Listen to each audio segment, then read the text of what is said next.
मैं गैर मुस्लिम हूँ, यूं कह लो एक मुल्हिद, और मैंने किताब तो पढ़ी है तो मैं गाफिल मुसलमान नहीं था। दलाइल के लिए अब बहुत देर हो चुकी है। जहाँ मालूमात आ जाएं, वहाँ नामालूम गायब हो जाता है। क्या इस मौके पर खुदा कोई हल है? अगर हल नहीं है तो फिर क्या है? जब आप कायनात की तशरीह किसी और चीज से करते हैं, आप रास्ता भी तलाश कर सकते हैं। अगर मैं साइंसी नुक्ता नजर को तरजीह दूं, ये अब भी मेरे लिए एक नजरिया ही है। क्या आप मुझे कशिश शकल एक मादे के तौर पर दिखा सकते हैं? हम इस चलती फिरती चीज को कानून कहते हैं। ठीक है, लेकिन आपका ये कहना है कि आपका दिया हुआ नाम काम कर रहा है। क्या इसका ये मतलब नहीं निकलता कि आप किसी को मान लें?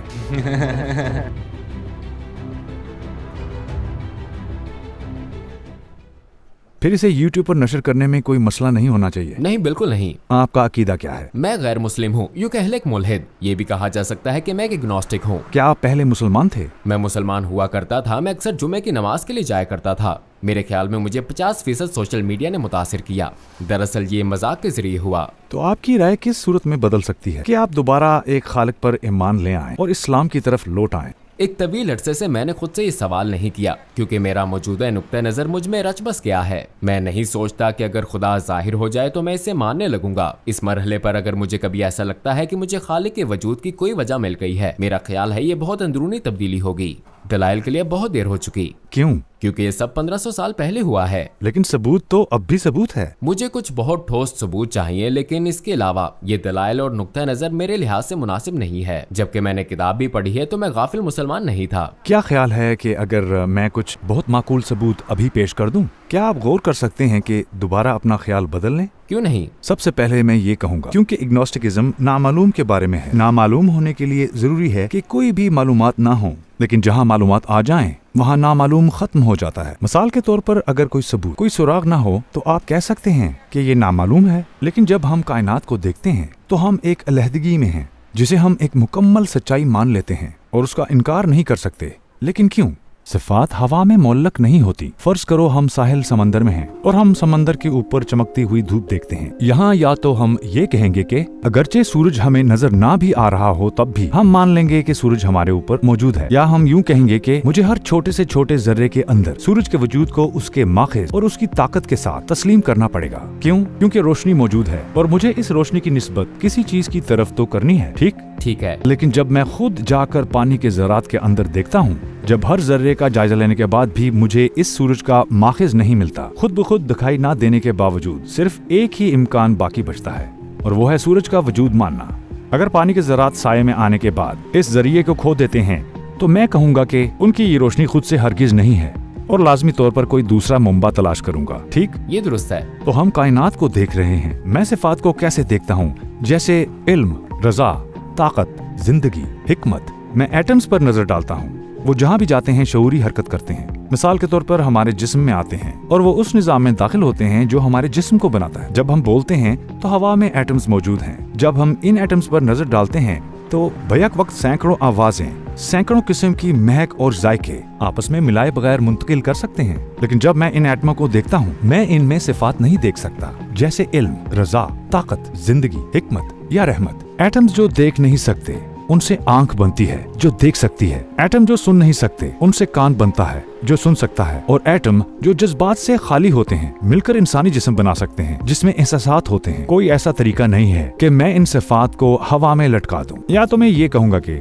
इन एटमों में ये सिफात हैं, या मैं कहूँगा कि सूरज की तरह पर्दे के पीछे कोई है। ये इसी के मज़ाहिर हैं जो मैं इल्म, इरादा, ताकत और जिंदगी के मज़ाहिर के तौर पर देखता हूँ। और जिस तरह मैंने खुद करीब से पानी के ज़रात का मुशाहिदा किया था, जब मैं एटमों को करीब से देखता हूँ, जब मैं देखता हूँ कि इनमें कोई खासियत नहीं है, तो मैं कहता हूँ जरूर कोई तो है जो पसे पर्दा इन एटमों का निजाम चला रहा है, क्योंकि एटम मुसलसल प्रोसेसिंग जारी रखते हैं। पहली मिसाल में जैसा कि हम सूरज को तस्लीम करते हैं, क्या यहाँ मेरे लिए किसी के वजूद को तस्लीम करना ज्यादा बामानी नहीं? तो अब आपने जरा बात की कुछ उलझाने वाली। आप मुझे उलझा रहे हैं। ये एटम जिसके आप बात कर रहे हैं, एटम में हमदर्दी, ताकत और दीगर चीजों की तलाश, मुझे नहीं लगता कि इन्हें इस तरह तलाश करने की कोई जरूरत है। जब किसी चीज को देखते हुए सोचा जाए कि क्या इसमें ये है या नहीं, मुझे इस तरह सबूत नहीं मिल सकता। दरअसल आप जो कह रहे हैं वो इसके मुतालिक है जिसे आप तलाश कर रहे हैं और जिसे आप तलाश करना चाहते हैं। अगर अगर मैं खुदा की मार्फत ना ढूंढूं बल्कि निज़ाम फितरत के अब तक कायम रहने के बारे में सोचूं, अगरचे मेरे जहन में बनाने वाले का तसव्वुर ना हो, ये सवाल इसी तरह जारी रहेगा और ये अपना रास्ता तलाश कर लेगा। तो क्या आप कोई हल तलाश कर सकते हैं? क्या इस मौके पर खुदा कोई हल है? दोस्त, मैं कह रहा हूँ अगर ये हल नहीं तो फिर क्या है? क्योंकि हमने कहा सिफात हवा में मुअल्लक नहीं होती।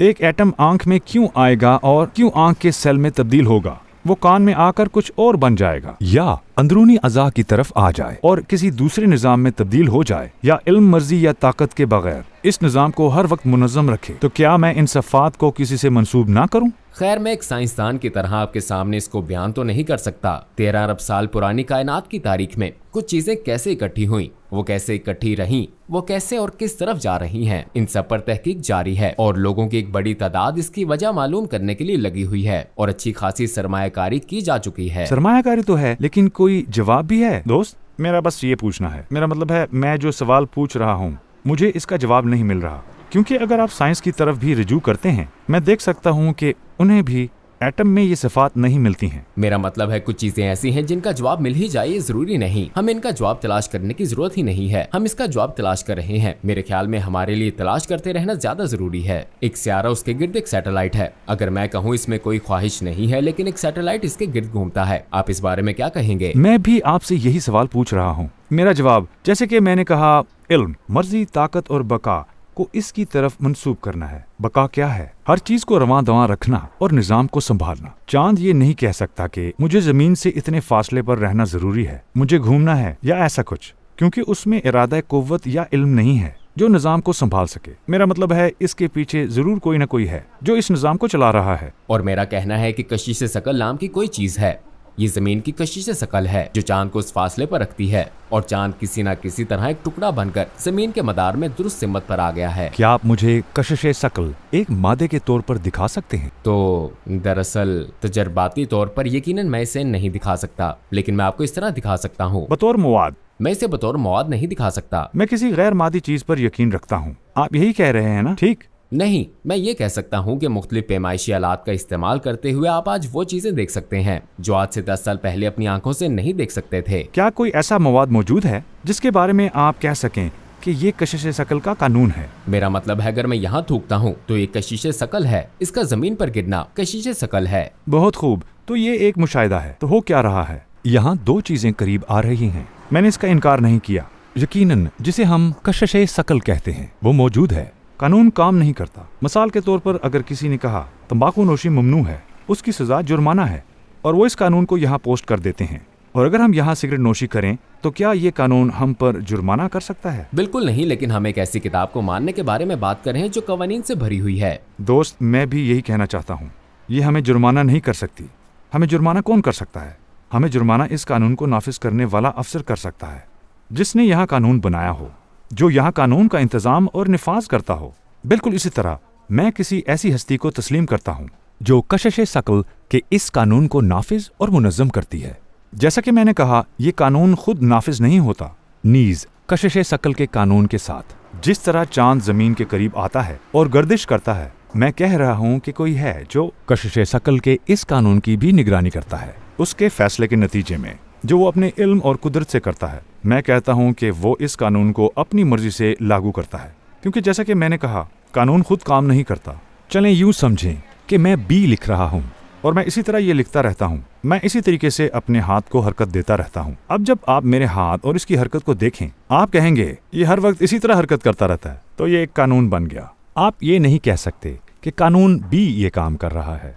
कानून बी काम नहीं करता। मैं कहूँगा कि कोई है जो पसे मंजर में कानून बी को वाजे और इसको लागू कर रहा है। कानून भी हर्फ बी को नहीं लिखता। यहाँ भी कशिश सकल का कानून खुद ब खुद काम नहीं करता। मैं कहूँगा कि कोई है जो पस मंजर में इस कानून को लागू करता है, वही ये काम कर रहा है, वही इसे चला रहा है। ये कोई इस तरह से बनाई गई चीज नहीं है। हम इस मुतहरिक चीज को एक कानून का नाम देते हैं। ठीक है, लेकिन आप ये कह रहे हैं कि आपका दिया हुआ नाम इस काम को इंजाम दे रहा है। देखो, कुछ ऐसा ही हो रहा है। इसको कानून कहना हमारा अमल है, लिहाजा हमें लगता है कि इसे कोई नाम दे देना चाहिए। और मैं कह रहा हूँ, हाँ, हम इसे एक नाम दे रहे हैं, लेकिन वो नाम ये काम नहीं कर रहा। जी हाँ। और उसके पीछे हाँ, मैं दोबारा इसी नुक्ते पर आ रहा हूँ। मैं पूछता हूँ, कौन है जो ये फैसला करता है कि इन तमाम कवानीन के साथ निज़ाम को चलाया जाए? जब मैं एटम को देखता हूँ और जब मैं कशिश शकल जैसे कवानीन को देखता हूँ, एक बार फिर मैं देख रहा हूँ कि इनमें कोई सिफात नहीं है। मैं कह रहा हूँ कि एटम के पीछे किसी ऐसी हस्ती को तस्लीम करना जिसमें इल्म, मर्जी, ताकत और जिंदगी हो, जो निज़ाम को इन नामों के साथ चला रहा है जिन्हें हम कानून कहते हैं। दर हकीकत हमें इस हस्ती की सिफात को कबूल करना होगा। मिसाल के तौर पर अगर मैं साइंसी नुक्ता नज़र को तरजीह देता हूँ, यह भी मेरे लिए एक नजरिया ही है। ये बिल्कुल ऐसी चीज नहीं है जो साबित हो चुकी हो। क्या चीज? ये ख्याल कि इस निज़ाम को चलाया जा रहा है इसलिए कि क्या हम चलाने वाले को देख सकते हैं? हम नहीं देख सकते, लेकिन यकीनन आप कहेंगे सूरज की मिसाल की तरह कुछ। लेकिन आपने ये भी कहा जो चला रहा है कानून को तस्लीम किए बगैर। आपने एक ऐसी चीज को तस्लीम किया जिसे आपने देखा नहीं। क्या मतलब? आपने कहा कानून, कशिश शकल का कानून ये करता है, लेकिन मुझे वो दिखाई नहीं देता। मेरा मतलब है आप दिमाग को भी नहीं देख सकते। हम दिमाग के वजूद को तस्लीम करते हैं। मैं इस बारे में बात नहीं कर रहा। जैसा कि आप खुदा को मानते हैं गैबी वजूद किसी तौर पर, ये इस तरह नहीं होना चाहिए। तो जरूरी नहीं कि खुदा ऐसा ही हो, उसका होना जरूरी नहीं है। जब आप कायनात की तशरीह से नहीं करते बल्कि किसी और चीज के साथ करते हैं, आप कोई रास्ता ढूंढ सकते हैं। आप अपना रास्ता तलाश करते हुए चलते रह सकते हैं। दोस्त, फिर मुझे बताओ, तो जैसा कि मैंने कहा, ये एटम फिर ये सब कैसे अंजाम देते हैं? बताइए। हर सेकंड में 3 लोग पैदा हो रहे हैं। डीएनए इंसानों में इस पेचीदा ढांचे को तश्कील देता है। क्या कोई किताब एक महल तामीर कर सकती है? बिलफर्ज हम यहाँ इस इमारत की प्रोजेक्ट बुक देखते हैं। जब मैं इस किताब को देखता हूँ, मुझे इस इमारत की तामीर के मुताल्लिक हदायत दिखाई देती हैं। क्या ये किताब इस इमारत को बना सकती है? नहीं, ऐसा नहीं हो सकता। लेकिन इस किताब को इस्तेमाल करते हुए कोई ऐसा शख्स जो इस किताब पर अमल कर सके कुछ बना सकता है। बहुत खूब दोस्त। लेकिन इसी ये तरह भी है कि इसका ताल्लुक आपके नुक्ते नजर से है। आप वहाँ कुछ देखते हैं, आपको मालूमात नजर आती है। मालूमात के साथ यहाँ ऐसा ही होना चाहिए। आप इसे अपने दिमाग से या किसी और तरह से तलाश करते हैं, ये वो नहीं है। डीएनए एक किताब है, मुसन्निफ नहीं। कोई डीएनए की किताब के जरिए ये सब कर रहा है, बिल्कुल जैसे आपने अभी कहा। देखो, डीएनए हमारे पढ़ने के लिए किताब है। ढांचा बनाते वक्त ये ढांचा बनाने के लिए किसी किताब की शक्ल में नहीं रहता। बात यह है कि ढांचे का दारोमदार डीएनए की शक्ल और साख्त पर है। दरअसल इसे मजबूर किया जाता है। कौन मजबूर कर रहा है? डीएनए खुद ही से मजबूर कर रहा है। डीएनए एक किताब है। आइए डीएनए को देखते हैं। एडेनिन, थायमीन, गुआनिन, साइटोसिन, 4 बुनियादें हैं। चलें इनको दोबारा देखते हैं। वो 4 अनासर से बने हैं, हाइड्रोजन, ऑक्सीजन, नाइट्रोजन और चौथा कार्बन। ये एटम हैं और दीगर अनासर भी हैं। एक बार फिर, अब जब आप इनको देखते हैं, इनके अंदर ये सिफात नहीं है, ना इल्म, ना मर्जी, ना ताकत, ना जिंदगी। एक बार फिर मुझे इनमें ये सिफात नजर नहीं आती। फिर एक किताब तो इस इमारत को नहीं बना सकती। जरूर कोई है। और जब हम ये कहते हैं एक मैनेजर, एक बिल्डर की मौजूदगी जो डीएनए की किताब से ये सब करता है, वो जहन में आता है। मैं दोबारा इसी नुक्ते पर आ रहा हूँ। डीएनए भी खुद ऐसा नहीं कर सकता, कानून भी ऐसा नहीं कर सकता, और एटम भी ऐसा नहीं कर सकते। मेरा मतलब है हम ये सब डिस्कस कर चुके हैं। और जो हम देख रहे हैं, जैसे कि हम पहली मिसाल में बहुत वाज़ेह तौर पर ये देख सकते हैं, और इन मिसालों में भी इसके पीछे, डीएनए के पीछे, इन निज़ामों के पीछे जिन्हें हम देखते हैं, जिन्हें हम कानून कहते हैं, एटमों के पीछे क्या कोई ऐसी जात मौजूद नहीं होगी जो ये सब कर रही है? किसी तरह इसका पता लगाना, ये समझ में ना आना आम बात है। मेरे लिए इसे समझाना मुश्किल हो सकता है। ये एक अंदरूनी मामला है। ज्यादा वाज़ेह तौर पर एक एटम को कोई कुछ एक शाऊर हदायत देता है। मान लेते हैं ऐसा ही है। अच्छा, मैं फिर कहता हूँ, मेरा मतलब ये कि मैं अपनी जिंदगी गुजार रहा हूँ। ये एक हकीकत है। मैं अपनी जिंदगी किसी दूसरे जानदार मखलूक की तरह ही गुजार रहा हूँ। अपनी जिंदगी की हदूद में रहते हुए मैं इसकी इंतहा तक पहुँचने की कोशिश कर रहा हूँ। हम एक खास अंदाज में रहते हैं। क्या दिमाग वहाँ नहीं जाएगा? आपने पूछा। हाँ, वो जाएगा, लेकिन इसका मतलब ये नहीं है कि ये एक सबूत है। फिर सबूत क्या है? लिहाजा अगर आपका दिमाग वहाँ जाता है, इसमें आपके लिए सबूत क्या है? क्या आप कहते हैं मुझे इसे देखना पड़ेगा? मैं ये नहीं कह रहा कि इतना सती है, लेकिन मेरा मतलब है बिल्कुल हाँ, मुझे इसको देखना पड़ेगा, या एक बेहतर तशरीह लानी होगी, या शायद मुझे किसी तरह से वजह जानने की जरूरत है। जब मैं इसके बारे में इस तरह शिद्दत से सोचता हूँ जो आप पूछ रहे हैं, वो अच्छे सवालात हैं। ये एक मजहब ही है जो बिलाखिर खुदा पर ईमान की तरफ ले जाता है। मारूफ दीन के तकाजे या वो जगह जिनकी जानिब ये लोगों को माइल करता है, वो सफर मैं इससे लुत्फानंदोज नहीं हुआ। क्या कवानीन बहुत ज्यादा थे? मेरा मतलब है बहुत ज्यादा से भी ज्यादा। ये आज के लिए मुनासिब नहीं लगता था। मेरा मतलब है कि मैं ऐसी दलील पेश नहीं कर सकता कि कोई खुदा नहीं है। ये जहन का सफर है, और जहन का सफर वहाँ खत्म हो जाता है जहाँ ये मुतमिन हो जाए। मेरा मतलब ये एक बहुत गहरा मौजू है। अब शायद हमने एक मौजू के बारे में बात की, चंद उन्वनात, लेकिन मैं सैकड़ों मौजूआत पर बात करने के लिए तैयार हूँ। मैं इस्लाम की तशरीह के लिए भी तैयार हूँ, और मैं ये साबित करने के लिए भी तैयार हूँ कि वो हकाइक आज भी दुरुस्त हैं। जैसा कि मैंने कहा, हम फिर बात करेंगे। शुक्रिया।